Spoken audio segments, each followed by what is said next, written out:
ന്യൂനമർദ്ദപാതയ്ക്കൊപ്പം പടിഞ്ഞാറൻ കാറ്റ് ശക്തി പ്രാപിക്കുന്നു. വ്യാഴാഴ്ച മുതൽ സംസ്ഥാനത്ത് ശക്തമായ മഴയ്ക്ക് സാധ്യത. തിരുവനന്തപുരം, കൊല്ലം, പത്തനംതിട്ട, കോട്ടയം, ആലപ്പുഴ, ഇടുക്കി, എറണാകുളം ജില്ലകളുടെ കിഴക്കൻ മേഖലകളിൽ ഇടിമിന്നലോട് കൂടിയ ശക്തമായ മഴയ്ക്കും മണിക്കൂറിൽ 40 മുതൽ 45 കിലോമീറ്റർ വരെയും വേഗതയിൽ അതിശക്തമായ കാറ്റിനും സാധ്യതയെന്ന് കേന്ദ്ര കാലാവസ്ഥാ നിരീക്ഷണ വിഭാഗം മുന്നറിയിപ്പ് നൽകി.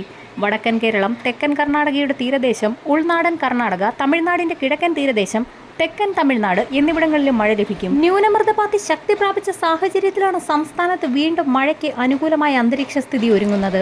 മെയ് 10 വരെ സംസ്ഥാനത്ത് ഇടിമിന്നലോട് കൂടിയ ശക്തമായ മഴയ്ക്ക് സാധ്യതയുണ്ടെന്നാണ് മുന്നറിയിപ്പിൽ വ്യക്തമാക്കിയിരിക്കുന്നത്. പടിഞ്ഞാറൻ വിദർഭ മുതൽ മാന്നാർ കടലിടുക്ക് വരെ മറാത്തവാടയ്ക്കും ഉൾനാടൻ കർണാടകയ്ക്കും തമിഴ്നാടിനും മുകളിലൂടെ കടന്നുപോകുന്ന ന്യൂനമർദ്ദപാത്തിയാണ് മഴയ്ക്ക് അനുകൂല അന്തരീക്ഷം ഒരുക്കുന്നത്. കേരളത്തിന്റെ കിഴക്കൻ മലയോരത്ത് കാറ്റിന്റെ അഭിസരണവും ശക്തി പ്രാപിച്ചിരിക്കുകയാണ്. തെക്കൻ കേരളത്തിന് പിന്നാലെ മധ്യ വടക്കൻ ജില്ലകളിലേക്കും മഴ വ്യാപിക്കുന്നു. മലപ്പുറം, വയനാട് എന്നീ ജില്ലകളിൽ ശക്തമായ മഴ കണക്കിലെടുത്ത് യെല്ലോ അലർട്ട് പ്രഖ്യാപിച്ചു. ഇവിടെയെല്ലാം ഒറ്റപ്പെട്ട മഴ സാധ്യതയാണ് പ്രവചിച്ചിട്ടുള്ളത്. ബുധനാഴ്ച വയനാട്, മലപ്പുറം ജില്ലകളിലും യെല്ലോ അലർട്ട് പ്രഖ്യാപിച്ചു. ഇവിടെയെല്ലാം ഒറ്റപ്പെട്ട മഴയ്ക്ക് സാധ്യതയുണ്ടെന്നാണ് മുന്നറിയിപ്പിൽ വ്യക്തമാക്കിയിരിക്കുന്നത്. അന്തരീക്ഷത്തിൽ ഈർപ്പം നിലനിൽക്കുന്നതിനാൽ പകൽ ചൂട് കൂടും. കാസർഗോഡ്, കണ്ണൂർ, കോഴിക്കോട്, മലപ്പുറം, പാലക്കാട്, തൃശൂർ, എറണാകുളം, കൊല്ലം എന്നീ ജില്ലകളിൽ ഉയർന്ന ചൂടിന്റെ പശ്ചാത്തലത്തിൽ യെല്ലോ അലർട്ട് നിലനിൽക്കുന്നു. തെക്കൻ ജില്ലകളിൽ ഉച്ചയ്ക്ക് ശേഷം അന്തരീക്ഷം മേഘാവൃതമായി.